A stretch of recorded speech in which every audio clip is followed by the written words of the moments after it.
আসসালামু আলাইকুম রহমতুল্লাহ। মিশকাত শরীফে 4908 নম্বর হাদিস, অত্যন্ত ভয়ঙ্কর হাদিস। আমাদের সমাজের জন্য এটা সকলে জানা উচিত। আমাদের সমাজের প্রত্যেকটা মানুষের এই হাদিসটা জানা উচিত।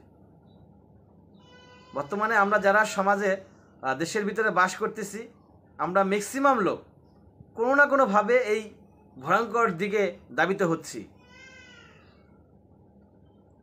কঠিন একটি হাদিস, আপনার অন্তর কেঁপে উঠবে আপনি যদি শুনেন, মন দিয়ে শুনেন। আপনি যদি ইমানদার হন, কোনো মুসলমান হন, মুমিন হয়ে থাকেন, তাহলে আপনার অন্তর কেঁপে উঠবে এই হাদিসটা শুনে।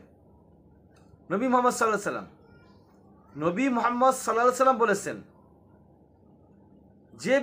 যে ব্যক্তি কোনো জালিমের শক্তি বৃদ্ধি করার জন্য তার সঙ্গ দেয়, তার সাপোর্ট করে, অথচ সে জানে এই ব্যক্তি জালিম,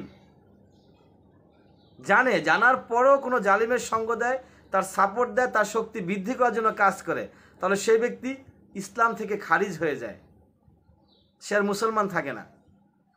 নাউজুবিল্লাহি মিন যালিক। তা আমরা কিন্তু এই ধরনের কাজ করতেছি বর্তমান সমাজে।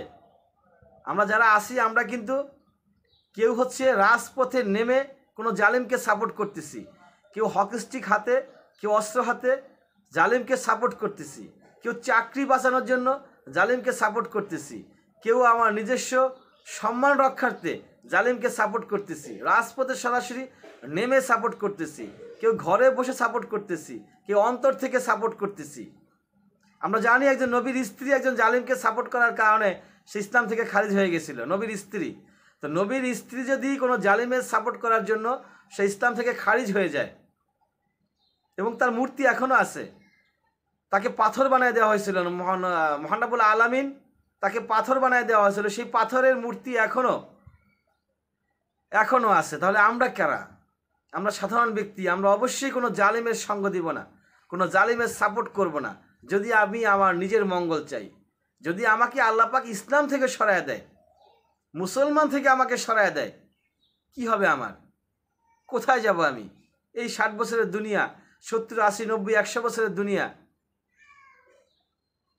বলা হয়েছে জান্নাতের, যদি এই যে পৃথিবী, এই সমস্ত পৃথিবীর সমান একটা মাঠ হয়, এবং সেই মাঠে যদি সরিষা দিয়ে ভর্তি করা হয়, এবং প্রতি 1 বছর পর পর ছোট্ট একটি পাখি এসে একটি করে সরিষার দানা নিয়ে যায়, তাহলে সমস্ত সরিষার দানা শেষ হয়ে যাবে, কিন্তু সেই পরকালে জীবন শেষ হবে না। তাহলে দুনিয়ার এই 60 বছরের জীবনের, 70, 100 বছরের জীবনের সুখের জন্য, মঙ্গলের জন্য আমি সেই এত বড় জীবন কিভাবে ত্যাগ করতে পারি? একটু ভাবুন ভাই, একটু ভাবুন যে আমরা আসলে কি করতেছি, আমরা কোন পথে এগোচ্ছি।